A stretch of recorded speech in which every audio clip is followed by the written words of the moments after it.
In this episode, we're going to follow the path of one of our students as he shares the lessons he learned through his first home buying journey, right up to the hair-raising auction. Welcome to Your First Home Buyer Guide, the podcast for first home buyers who want to get it right. I'm Meighan and that was Veronica. We're both buyer's agents and probably old enough to be your mums. But that's a good thing because between us, we've got over 40 years experience and we are going to share with you bucket loads of stories about avoidable mistakes. Together, we're going to make sure that you get unbiased and real information that you can rely on so you can get where you want to be without missing a step. Now, we've got loads of great tips for you in this episode, and if you'd like more useful tools, head over to the website homebuyeracademy.com.au. There you'll find free checklists that you can download, a free mini course on how to price a property, and our Where to Buy workshop for only $39. Priceless stuff, really. Bargain. But before we get into the interesting stuff in this week's episode, here's the boring bit, the disclaimer. You, of course, know that nothing in this podcast is to be taken as personal advice. We always recommend getting the advice of an expert in their field of expertise. Now, we've done our very best to ensure that the content is correct at the time of recording, but things change. So check with the relevant government authority or your advisors to get the most up-to-date information.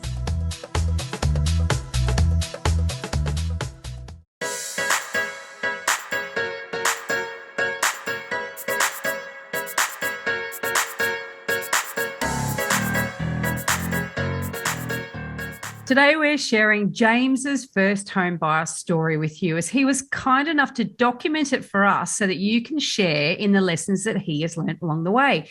But before we get into that, what's your special house this week, Meighan? Check this out. This is it's both exciting and frightening at the same time. So this is a company in the UK called H2 Ohms. And if you can see there, we're underwater right now.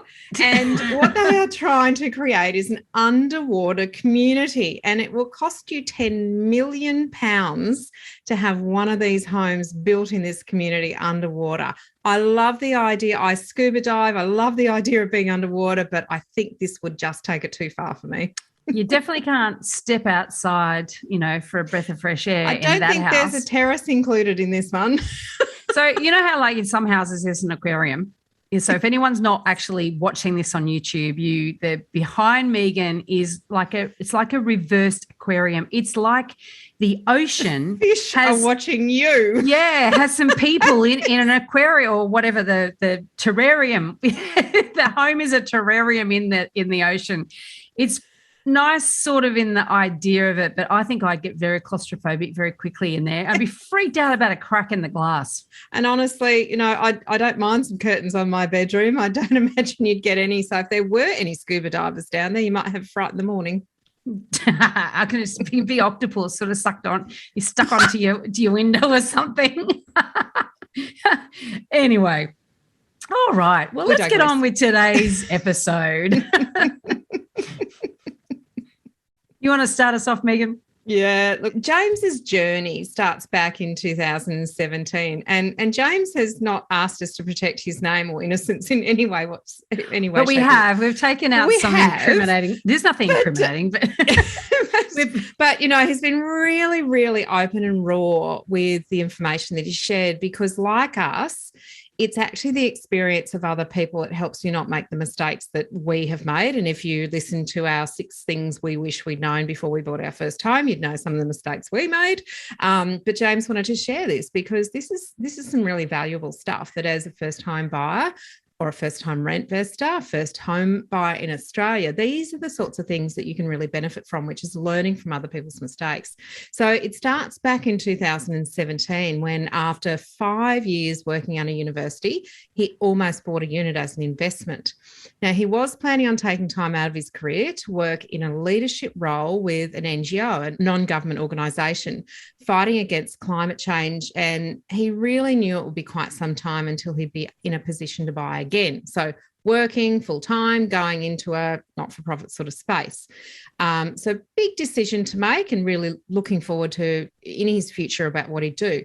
But after looking at some of the oversupply issues with units about to flood the market back then in 2017, he decided it wouldn't be worth it.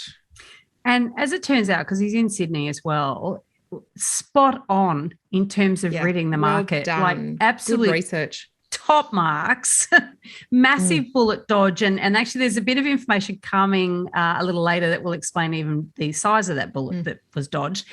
He read the market really well, because 2017 actually was the peak of the market in Sydney as well. And there are quite a lot of people that overpaid at that time, particularly for on the, off the plan properties and brand new properties, massively overpaid because it was such a hot market until really June, July. It's really the peak of the market that year. So, yeah, he would have had a really different experience had he bought that, but also he read the writing on the wall, not know so much about the market. I think that was maybe luck and timing, but the fact that he saw the oversupply and thought, logically that can't be good. So I was pretty impressed with that. It also wasn't just media sentiment that he was following, or it wasn't, someone that spoke to him at the water cooler. It wasn't a barbecue conversation. He actually did some due diligence and some research into what is actually happening with supply. And of course, we know, and you would know from listening to the podcast, supply and demand are the two main factors, as well as the supply of money and the cost of money. They're the two main factors in property that affect when a property is going to potentially have some growth opportunities or potentially have some negative growth opportunities. So full marks there. Absolutely. So, and then he sort of went into the next few years, which is quite a difference, because I guess what his explanation, and from now we'll read it in the first person, as in James's first person, because it does point to an example of sometimes there are more important things in life than buying property. He had a passion. So he's leading into saying, I'm passionate about Australia doing our fair share on climate change. So am I. So I'm sure you are too, Meighan. And as the world's third largest exporter of coal and gas, I knew we needed to do more to set up our economy for the future rather than profiting off wrecking the climate. And when an opportunity to take a state leadership role in the environmental NGO that he was volunteering for, I'm doing third party and first party here. I'm doing a terrible job of reading it. I was volunteering for in James. He took it, right? So it was a wild adventure that has changed my life for the better. I supported myself with my savings from the first deposit. So he then used that deposit to actually fund his passion and philanthropic work.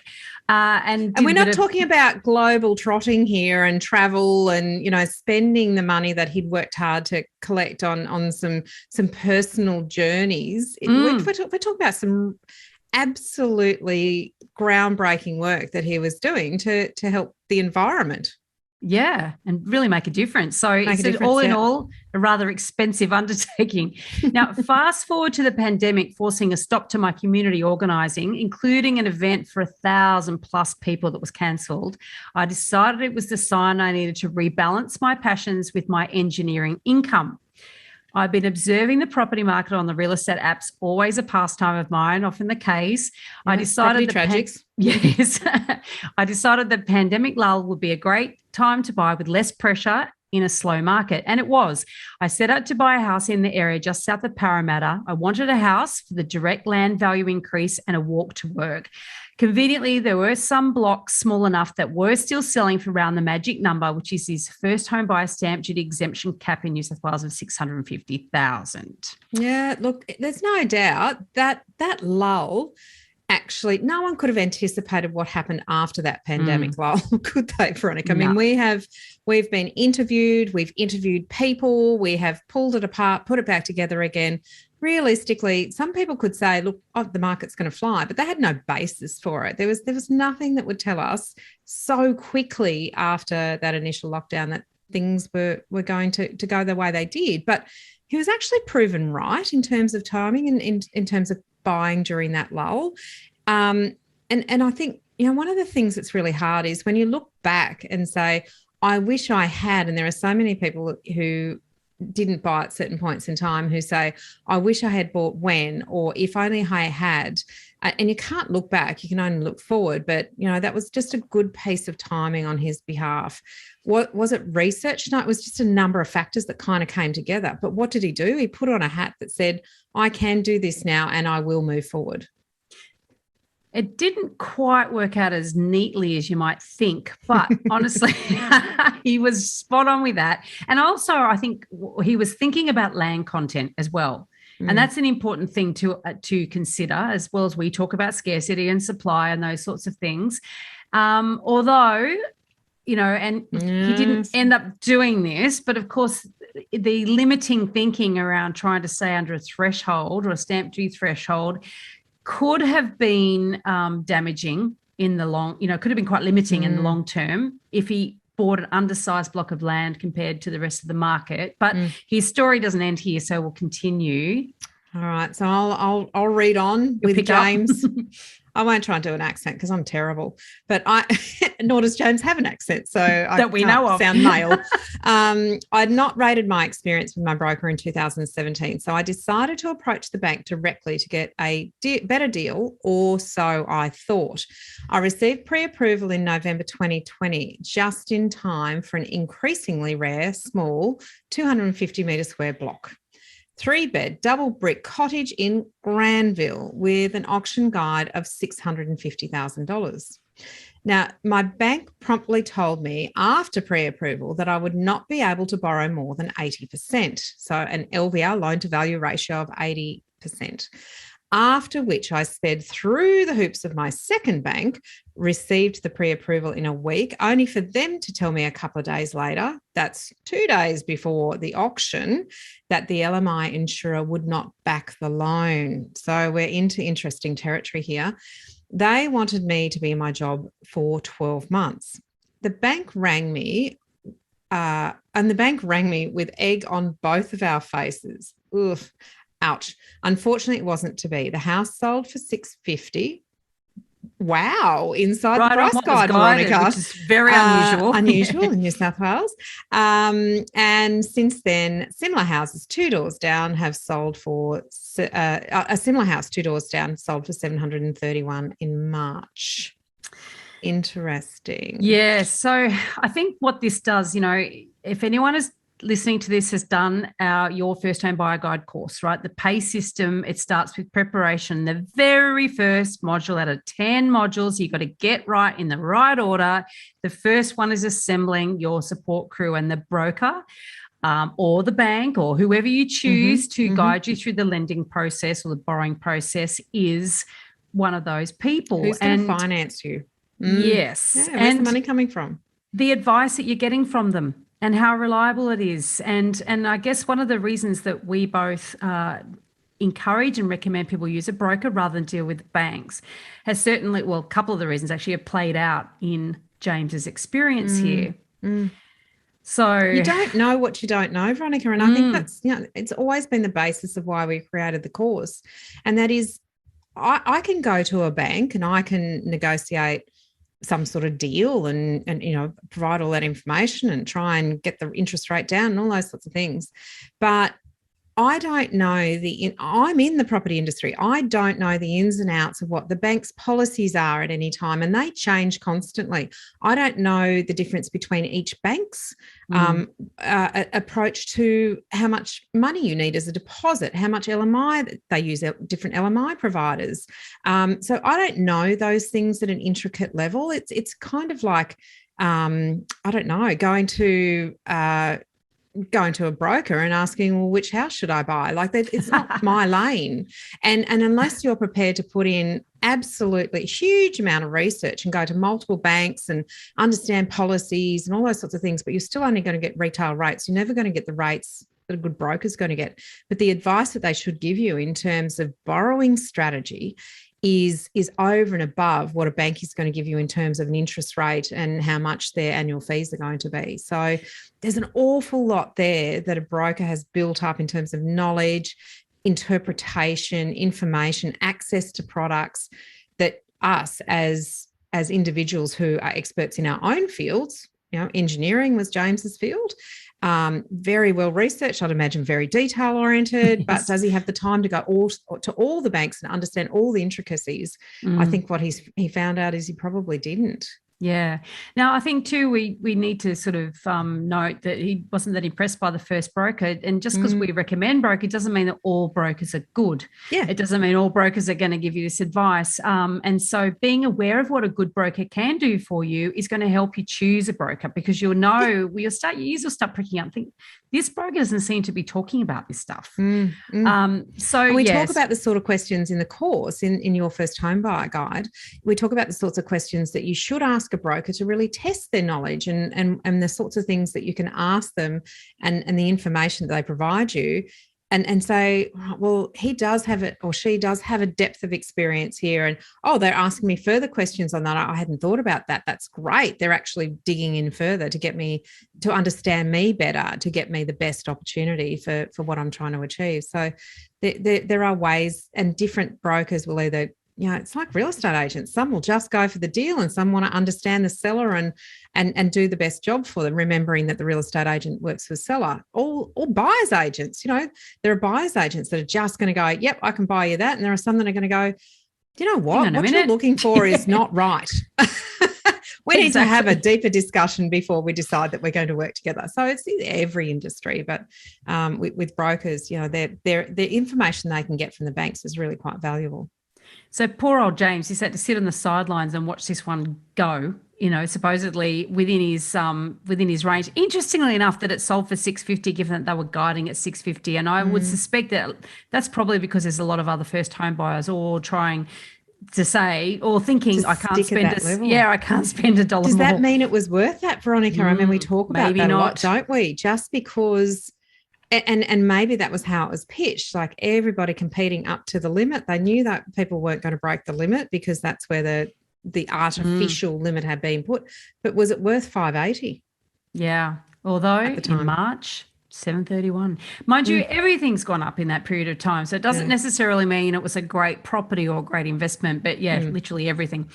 Okay, so on with the story. A bit defeated, I convinced myself that I needed to adjust my property expectations. In the new year, that's 2021 now, my online searching led me to explore new apartments. Here we are again in the area, as the upward march on houses in the area and lending restrictions on LVR left me thinking I just did not have a shot at land anymore. I almost bought a new 2-bedroom apartment on the top floor, north facing. At least that's something, I guess. That's a positive. Yes. Two ticks there. Yeah. Of a 45-unit block, which, there's a lot of bigger ones out there. So I guess that's not too bad. Overlooking the brand new community centre, including pool, library, park, etc., that would also mean I would not be built out. So he's thinking. Couple of ticks there. He's thinking quite well. Yep. It was $570,000, and I thought, hey, if I buy this and pay it off quick, I'll go for the house when I know where I want it for the longer term. My partner, who wasn't buying with him but planning to live with him, also loves the idea of units for convenience of less work and proximity to trains and shops. I was mulling over this, doing my due diligence, and some of that did not stack up.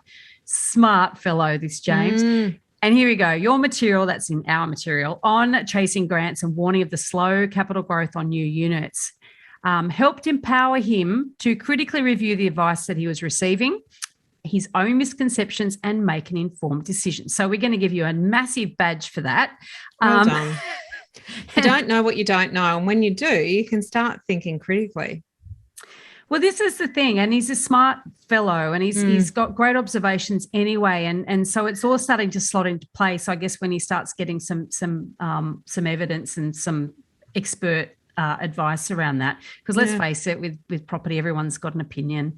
Absolutely, and some of it may be relevant, but a lot of it may not be, and it's hard to work through those two different and often competing things.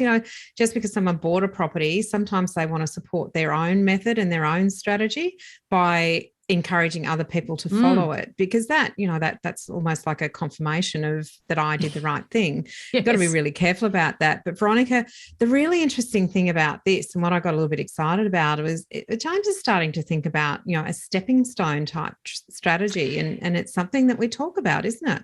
That's exactly right. So what he's basically saying is, look, I can't afford, the house now. So therefore, what can I afford now that will actually help me get to that house when I want to get there?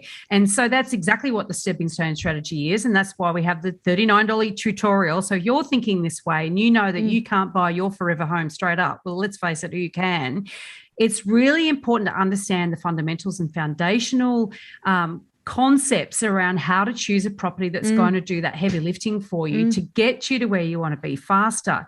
So absolutely, that's where James is going here. And now he did do the stepping stone tutorial workshop as well, which is, in fact, I think he was part of the live group. So every time we part of the tutorial, every time we do we launch a new tutorial, we start off with a live workshop. So I encourage you, next time we announce one, peeps, if you're interested in this, you should jump on board because we only do them live once now. Now, of course, he didn't buy that one, thank goodness, despite wanting to. He wanted to end the long days and nights filled with property searching, serial overanalyst and worrier here. And so many buyers do at that point just give up and give in, and they just go, bugger it, I'll just do it. It's easy, Now, he did not scuttle his chances of a future home. With some reflection, it was making more sense than his siblings' brand new unit purchases that they were folly too. And get this is a real affirmation of his journey. This is just gold. Gold. You can release the information. These are his words. The unit I almost bought in 2017 was resold at a $40,000 loss on the price that I was about to pay. Whoa. $40,000 loss. Yeah. In a rising, active seller's market. Yeah. And this is what people don't talk about enough. They don't talk about enough that you can lose money. There are people in this current boom who are selling their properties at a loss.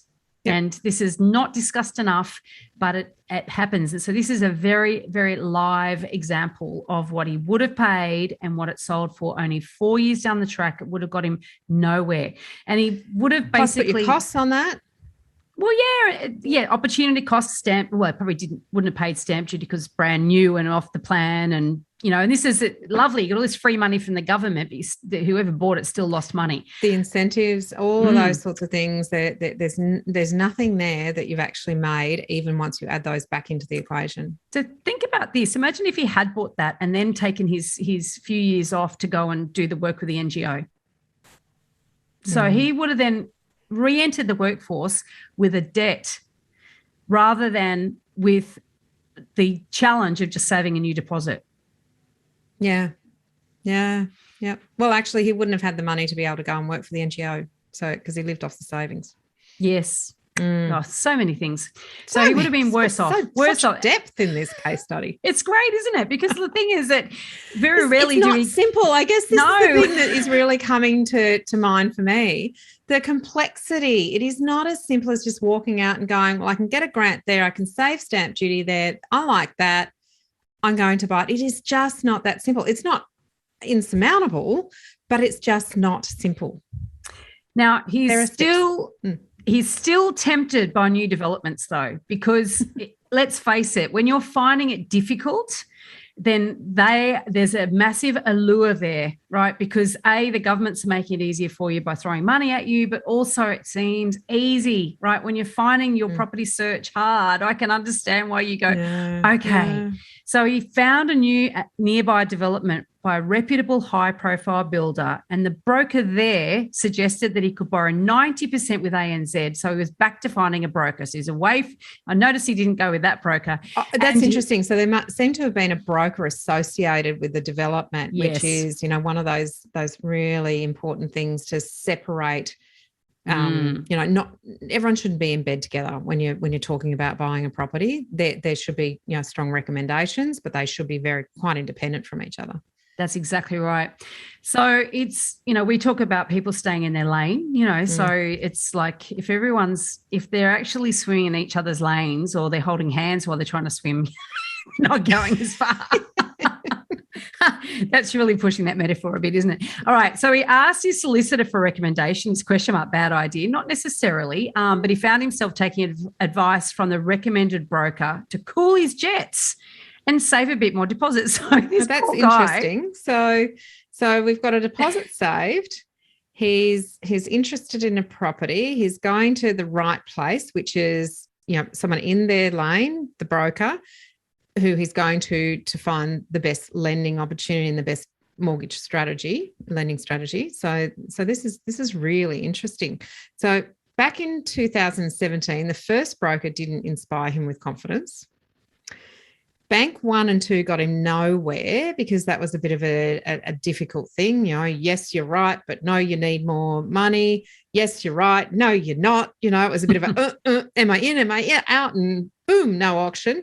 Whew, thank you. Broker 2 seems like they worked alongside the developer's sales team. So there's a massive motivation there to find a lender so he can close a deal and possibly and probably some sort of referral commission back to the sales agent who was involved and possibly the developer. So there could have been all sorts of money going in all sorts of directions there. Holding hands while swimming. It's a good one. Let's put that in there. Broker 3 gave him advice to save longer. Wow, but this story isn't over yet, Veronica. No. He goes on to say, my house dream still alive. I let go of my gut feeling to keep going, which was difficult in February as all signs on the ground were that things were about to explode. And he was right. But I took it on the idea that my savings of over $2,000 a fortnight was solid. I'd be beating the market. But oh, how wrong I was, he says. So March figures came through and I could not believe the speed of growth underway.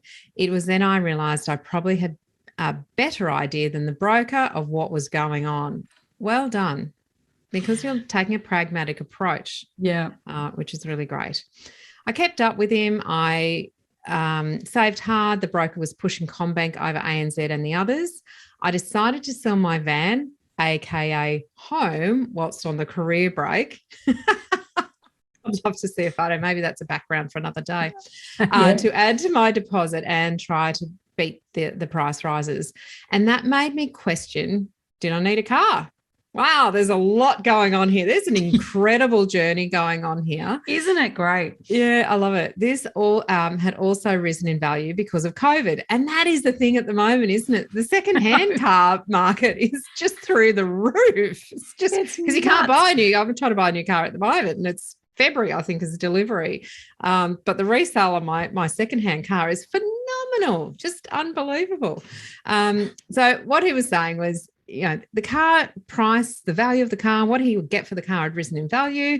So, you know, when he could buy something more modest, maybe that was a good option for him.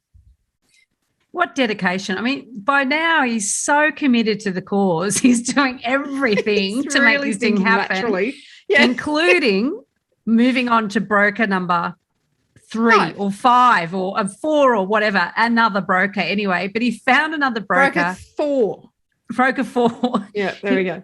It says, I found another broker because I definitely was not waiting 20 plus days for a CommBank approval, nor the 900K limit the last broker suggested would be applied to my income.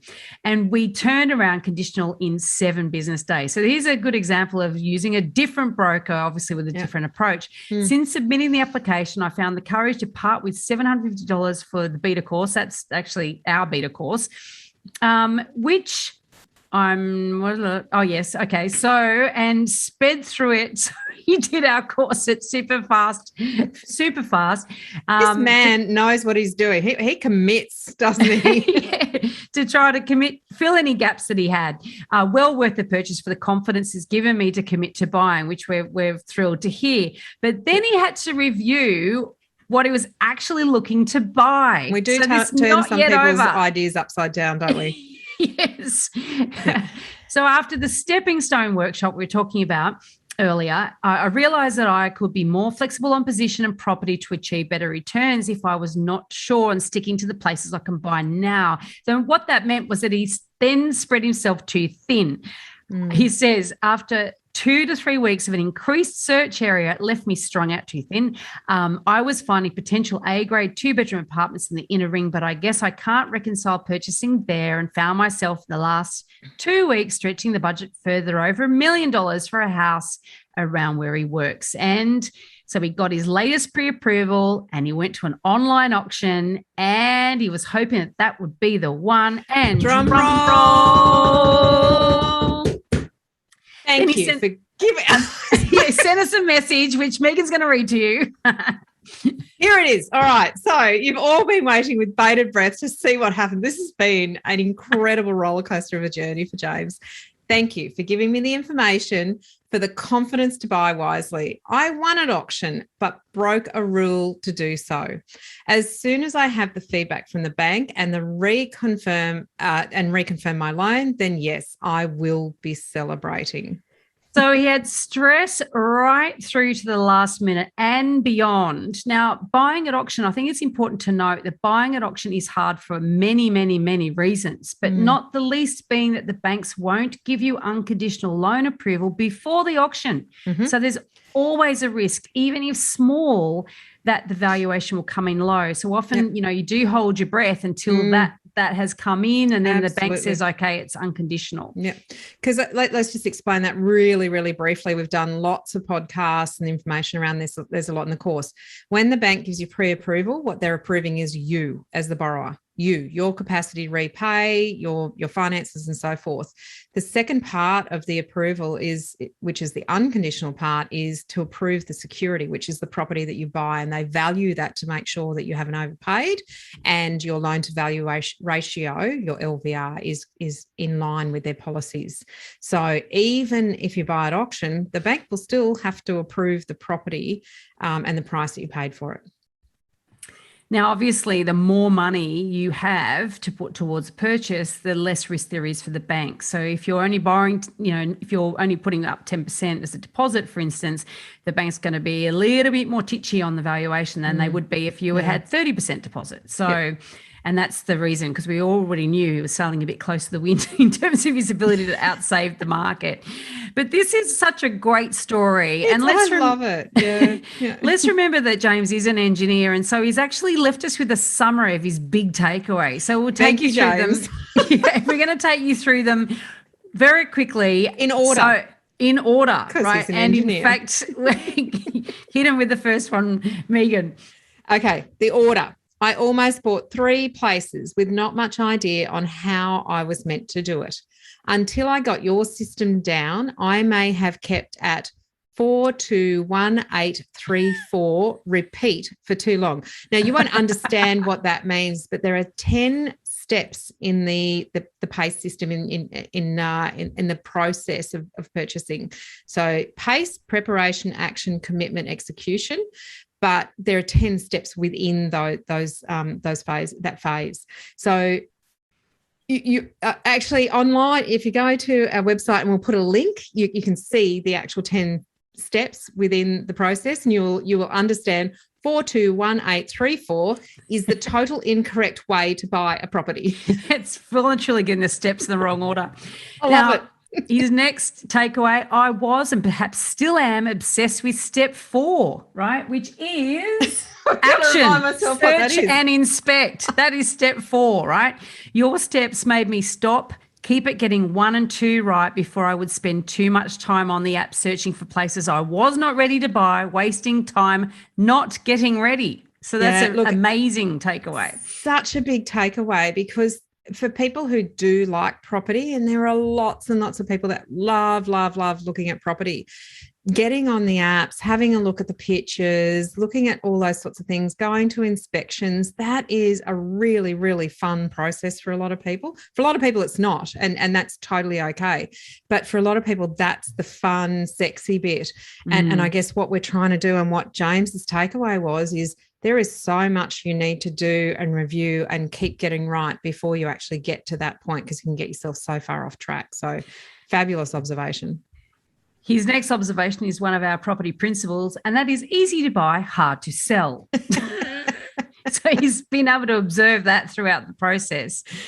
And I guess that unit that he looked at, that he saw the resale of down the track, that was a really good example of that. That could have been really easy for him to buy, like really easy to buy. But obviously it was hard to sell. And that's indicated by a loss, a price loss or a cost loss, even in a rising market. So that principle of easy to buy, hard to sell, if it's a really strong, fast-moving market, but you can buy something really easily for a price that you think's a bargain, then when it comes time to sell, there's probably some objections, some issues, some things that can't be overcome that other people are going to look at and say, I don't want that. There's something better for me. Yep. And they do. When the market turns, they do. Next takeaway, the questions for agents and support crew have been very helpful, knowing about each role and sticking to what I should and shouldn't be saying or asking. And that's, back to how many brokers he was dealing with.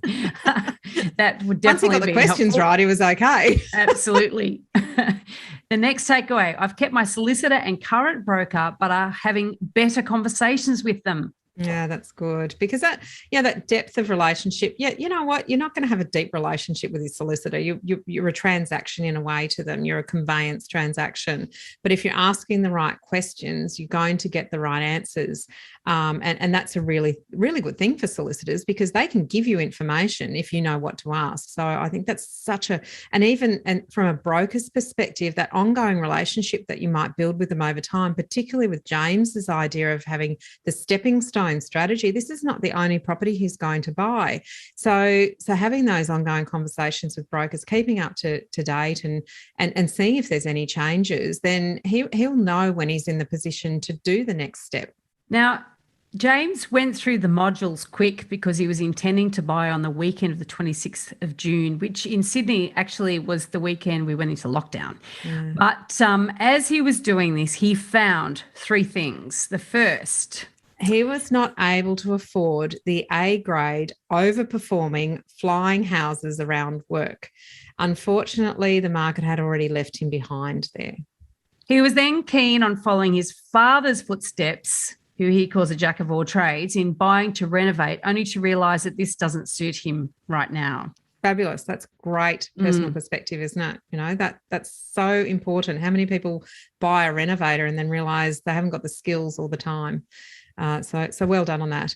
And then finally, after doing the stepping stone workshop, which of course now is a tutorial, he identified the strategy he thought he was enacting was definitely not aligning with what he actually needed to succeed. So what a great piece of self-reflection. So, James, first of all, congratulations. Congratulations. Second of all, thank you, because this is such an amazing breakdown of, really thoughtful and really going through it step by step and allowing us to share it as well. Has been, it's been an absolute thrill for us, because this is what it's all about.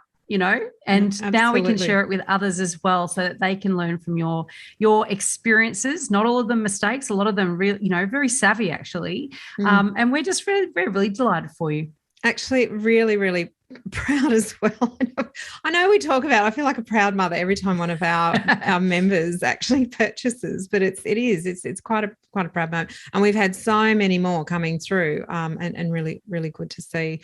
So I guess what we hope from the podcast and from you listening is you might have some aha moments where you think, oh, we've just been through that. That's what happened to us. And that's the idea of sharing knowledge and experience and backgrounds. And James isn't trying to tell anyone else how to buy property. That's not what his intention is. And it's not what the intention of the podcast is.